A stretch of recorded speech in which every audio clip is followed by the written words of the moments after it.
I've already invested a whopping $60,000 into just ensuring your happiness. Yet how could you reduce me to merely a wallet or an ATM? I don't recall ever soliciting your assistance. Lily, Max's wife, scoffed with a sneer. Why don't you try halting the payments if you're so bothered? After all, I'm quite the big shot. I can easily handle it myself, added Max, his tone equally dismissive. Even Max, my eldest son whom I've raised, behaves in this manner. After coercing me into covering the expenses for a $20,000 engagement party and a $40,000 wedding, they have the audacity to treat me like this. They only see me as a cash cow. I must have made a mistake in raising my son. I'll never allow them to push me around again. I've heard you loud and clear, responded Chloe. Are you sure about that? You know we won't let you see your grandchild, right? Max threatened. You don't have to. I'd be more than happy to cease the payments, Chloe retorted. From that point on, Max and Lily experienced a swift downfall. They had been treating Chloe like a money tree. My name is Chloe. I'm 56 years old. I've been struggling alone ever since my husband passed away 12 years ago.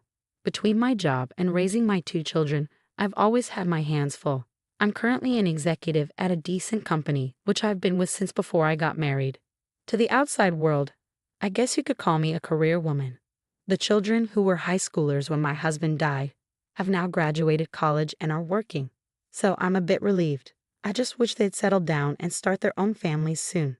While contemplating these thoughts, Chloe lived alone comfortably in the condominium that she used to share with her children. Then, one day, Max called her, saying, I want to introduce you to a woman I'm thinking of marrying. Delighted, Chloe agreed. Max, who turns 28 this year, works for a large corporation as a salesman. Although he has been a bit of a playboy, it seemed like he was finally settling down. On the day he was to bring the woman he was planning to marry, Max said, Mom, long time no see. This is my fiancée, Lily. Lily was a receptionist at the company where Max worked. She was strikingly beautiful, and Chloe felt proud of her son for finding someone like her. Oh, congratulations to you both. I'm here to support your happiness, Chloe beamed. As their conversation progressed, the topic of the engagement party arose. We're planning to have an engagement party soon. I need to start preparations. Mom, could you cover the $20,000 cost for the engagement party? I was taken aback. I had assumed the average cost to be around $10,000. However, seeing their joyful expressions, I couldn't bring myself to refuse and agreed. Of course, it's a joyous occasion, I thought to myself. Later, my eldest daughter Mia came to visit. Mia, how's work going? The deadline was yesterday, I inquired. I'm managing well, so don't worry, Mia replied. Mia is a manga artist. While she hasn't achieved a major success yet, she has her own series and manages to sustain herself. She has always been talented at drawing and has a deep passion for manga, making it the perfect career choice for her. By the way, Mom, isn't Max getting married? Maya asked. Yes, he came by the other day with his fiancée Lily to introduce her. They've asked for $20,000 for the engagement party, I explained. Wow, $20,000 is quite a hefty sum, Maya remarked. It's not just for the party. Apparently, they're planning to allocate it for their wedding funds, and as tokens of appreciation, I clarified. On the day of the engagement party, I handed them the promised $20,000. Both Lily and her parents looked overjoyed. We'll use this to begin our new life together, they exclaimed as they tucked away the money. There were no gestures of gratitude as I had anticipated, but I reassured myself that this was customary for engagement parties. As long as they could embark on a happy marriage, I reasoned it was worthwhile. However, a few days later, Max dropped a bombshell. I've won a grand wedding with numerous guests and connections invited, perhaps around 250 people, he announced excitedly. That sounds splendid, I replied. And with that, Mom, I'd like to ask you to cover the upfront costs of the wedding, Max requested. I was taken aback by the request. I had always believed that weddings were primarily funded by the couple themselves. I'm counting on you, Mom, Max insisted. It's pretty standard for parents to pay for the wedding. But didn't I already contribute a significant sum for the engagement party? I questioned. Lily's parents are frail and unable to contribute, and I'll make sure you're reimbursed for the wedding gift, Max assured me. Reluctantly, I opened the bill Max had brought. To my shock, the amount was $40,000. The idea of such a hefty upfront cost made my head spin. How extravagant of a wedding are they planning? I wondered aloud. Wait a minute, isn't this a bit excessive? Why not have a wedding within your means? I suggested. It's a once-in-a-lifetime event and Lily doesn't want to compromise. Plus, don't we want Lily's parents to see how happy she is? Max countered, cornering me. Feeling pressured, I couldn't bring myself to refuse. All right, it's indeed a joyous once-in-a-lifetime occasion, I conceded. Seeing my consent, Max smiled and thanked me before leaving the room. Later, I transferred the upfront cost of $40,000 to the wedding venue. It was difficult to part with the money I had been saving for my retirement, but I reassured myself that it was for my child's happiness. 2 months later, on the wedding day, the venue was more luxurious than I had anticipated. Mia and I arrived early in the morning to change into our dresses and get our hair done. As I approached the bride and groom's dressing room to knock, I overheard their conversation. I can't believe we're able to have such an extravagant wedding. All thanks to Mom, Lily exclaimed. Absolutely, and she even gave us $20,000 for the engagement party. I even managed to buy a new bag. What a great wallet, more like an ATM. Let's keep withdrawing from it, Max, Lily joked. That's a bit mean, Max replied, but Lily continued, ignoring his protest. Stunned, Mia and I continued to listen as Lily gleefully said, if we ask her, she'll probably cover the rest of the wedding costs, right? Of course she will. Leave it to me. Then let's use the wedding gift for a honeymoon trip to Hawaii. And of course, we'll take my parents along. How about buying a high-rise apartment for our new home? That sounds perfect. Let's get my mother to cover the cost. She does have the money after all. The hand I raised to knock on the door was trembling. Mia held my shoulder and led me away from the door. Breathing slowly, I took Mia's hand that rested on my shoulder and said, Mia, there's something I need you to look into when the ceremony starts. Of course, Mom. Leave it to me, Mia reassured me. And so Max and Lily's wedding began. Throughout the ceremony, their vows in the chapel, and the toast at the start of the reception, all I could think about was the conversation the two of them had earlier. Presenting the groom's mother, Chloe, even as the MC introduced me and a spotlight fell on me, all I could muster was a bow. Mia, who had been making the rounds toasting, came back to me. Mom, I checked with Lily's relatives. Both of her parents are perfectly healthy. That's horrible. We need to confront them. I'll be right there with you, I assured Mia. As Mia said this, it was time for the first wardrobe change. Lily exited first, then it was Max's turn. Now the groom will exit, escorting him is his mother, Chloe, who raised him single-handedly, the MC announced. Called upon, I walked down the aisle to meet Max. A little tipsy, Max was in high spirits, announcing into the MC's microphone. This is my amazing mom. Keeping a straight face, I acknowledged the cheers from the crowd. I walked beside Max as we exited the hall and headed straight to the dressing room. Mia was already there, and she spoke to Max. Max, there's something I need to ask you. What is it, sis? Make it quick. I need to change and get back, Max replied curtly as he undressed. I heard the conversation in the dressing room earlier. How could you talk about Mom like that? Mia confronted him. Huh, you were listening. Well, whatever, Max shrugged, seemingly unfazed. As we were taken aback by Max's attitude, Lily, who had already changed into her dress, came in. Mother-in-law and sister-in-law, what's going on? She inquired. Mia pounced. We found out that your parents are healthy. They both have good jobs. Why are you making our mom pay for everything? What's going on? What is this, some kind of sister-in-law bullying?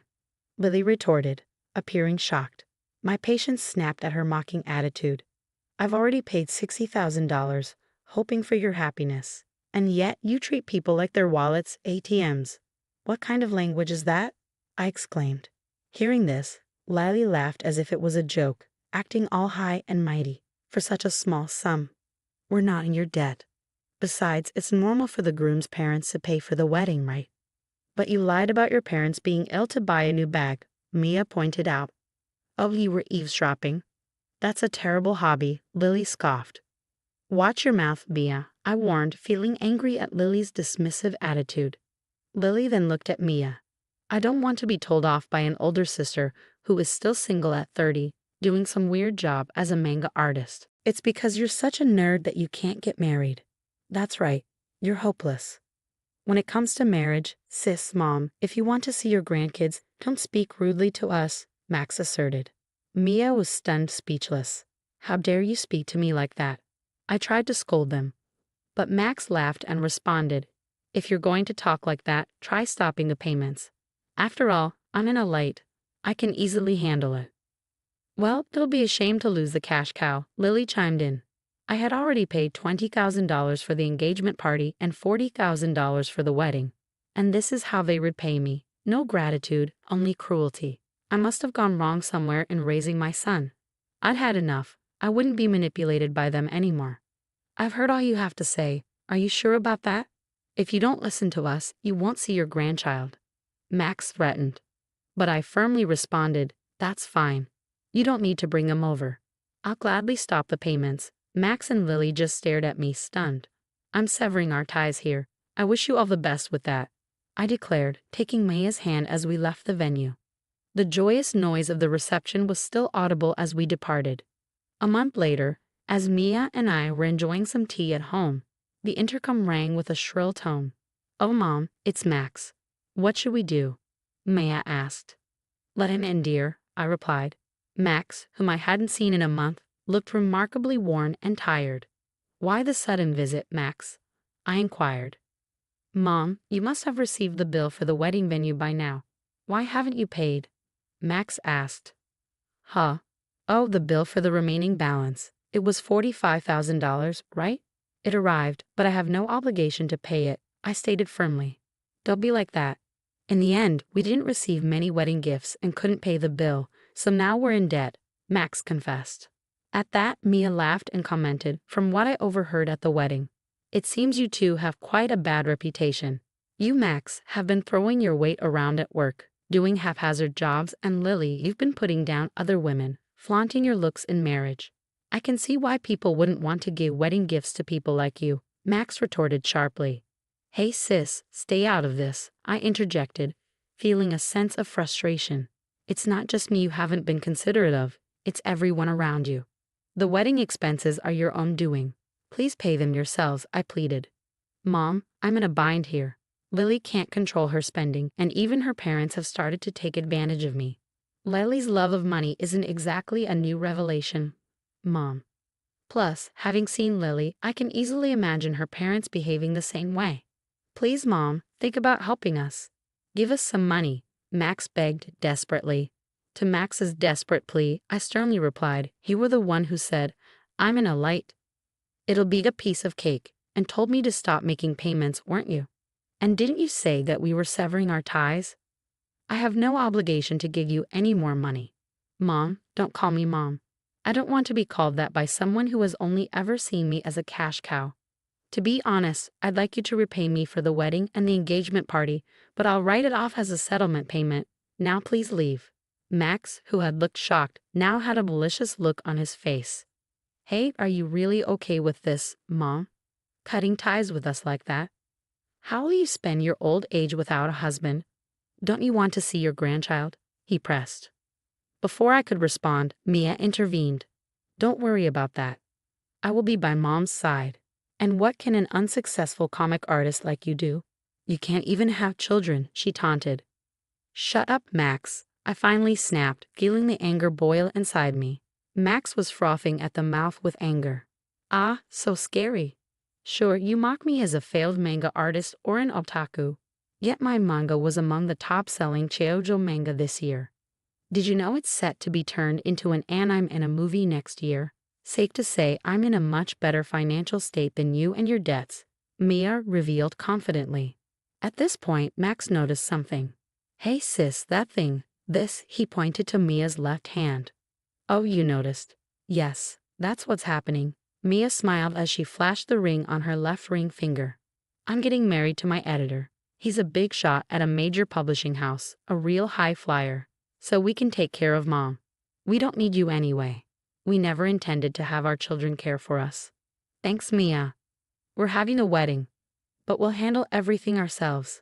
We'll invite Mom, Max, but you don't need to come, Mia declared confidently, leaving Max stunned.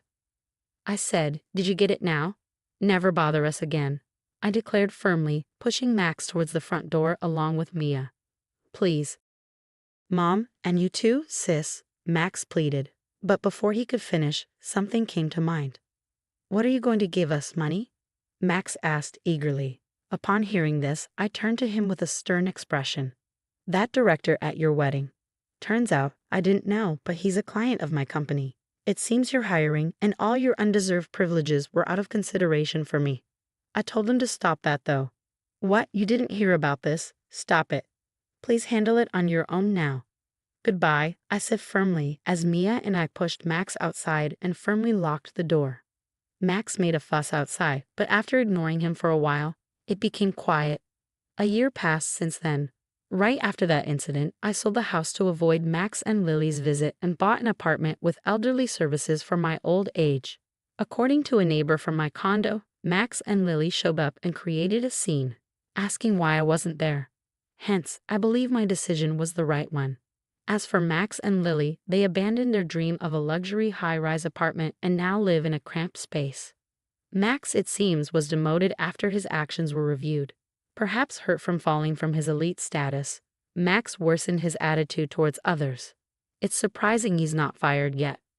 Lily, who quit her job upon marriage, continued to splurge for a while, but their funds quickly ran out. Even with their debts, Lily's luxurious habits did not change, and her parents continued to demand money. Apparently, they quarreled daily. I hope the two learn the hardship of earning money and appreciate the people around them and grow up, though that might be too much to ask from them. I still maintain a good relationship with Mia. Mia's husband is a good man who treats me well, and they are expecting a baby. I plan to spoil my lovely daughter and grandchild, and looking forward to it keeps me working every day.